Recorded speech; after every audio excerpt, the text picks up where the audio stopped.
Welcome back to In Brief PH, the channel where we break down Philippine politics, geopolitics, and current events in just a few minutes. Kung bago ka rito, please subscribe to our channel, and for our returning viewers, thank you for tuning in again.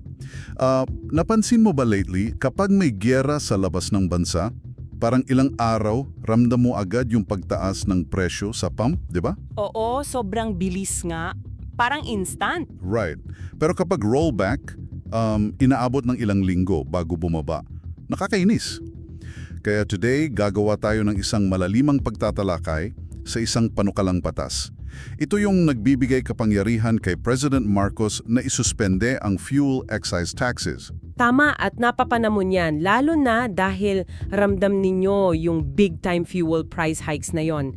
Dahil sa patuloy na conflict sa Iran, kailangan nating intindihin ano ba talaga ang magiging impact nito. Exactly. Kasi para sa background natin, sa ilalim ng train law, may fixed excise tax yung mga petrolyo natin. Bale, 10 pesos per liter sa gas, tapos 6 pesos per liter naman sa diesel. Oo, malaking patong din yon. Ang political context kasi rito, gusto ng Kongreso na bigyan ng presidente ng kapangyarihan na makapag-react agad sa mga global economic emergencies. Para hindi nadadaan sa mahabang debate sa Kongreso. Exactly. Yung tipong hindi na maghihintay ng mahabang proseso ng pagpasa ng bagong batas. At itong authority na ito, magiging valid siya hanggang December 31, 2028. I see. Kumbaga, isipin mo itong emergency brake sa isang umaandar na sasakyan. Magandang analogy yan. Emergency brake nga. Pero syempre, para hindi maabuso yung brake, hindi lang isang tao ang pwedeng humila nito. Definitely. Hindi ito basta-basta iniimplementa lang kung kailan maisipan. Naglagay ang administrasyon ng matitibay na safeguards para protektado rin tayo. Ano yung mga safeguards na yon? Kailangan muna ng formal na rekomendasyon mula sa 6 na cabinet members, kabilang na dyan ang DBCC at ang Energy Secretary. Oh, wow. Okay, so hindi siya arbitrary. Hindi talaga. At mangyayari lang ito kung ang Dubai crude oil ay umabot sa $80 per barrel sa loob ng isang buwan. Or kung may formal na deklarasyon ng national emergency. Right. Pero linawin natin yung isang malaking misconception.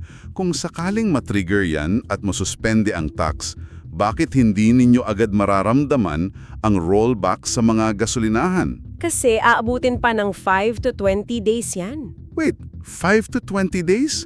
May double standard ba ang mga oil companies? Yan ang sinasabi ng iba, pero ang totoong dahilan is kailangan munang maubos ng mga kumpanya yung lumang inventaryo nila na nabili ng may tax pa.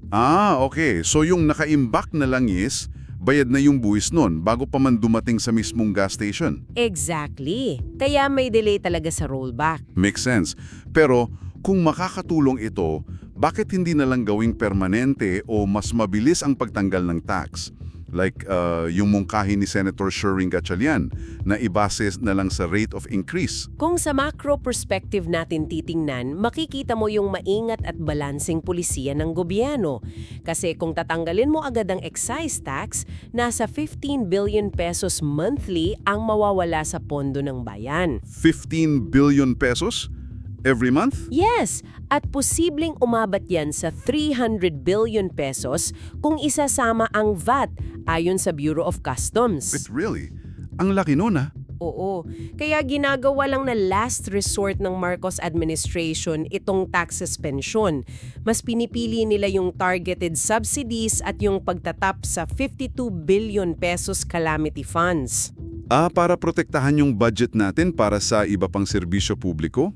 Like infrastructure or health? Exactly. Ang pagbabalanse ng mabilis na tulong sa mamamayan at pagprotekta sa pondo ng gobyerno ay isang komplikadong trabaho. Pero mahalaga yan para sa long-term stability ng bansa natin. Very true. It's a massive balancing act. Bago tayo mag-wrap up, I want to leave you with this thought.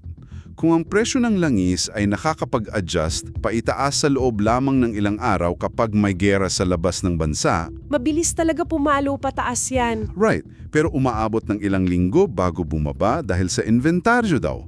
Panahon na nga ba para silipin natin ang mismong oil deregulation law kesa nakatutok lang tayo sa tax cuts? That is a structural issue na magandang pag-isipan talaga. Hindi lang puro tax cuts ang solusyon sa problema natin sa langis. Exactly. Something to mull over. That's it for our discussion today. Maraming salamat sa pagsama sa amin dito sa In Brief PH. Hanggang sa susunod!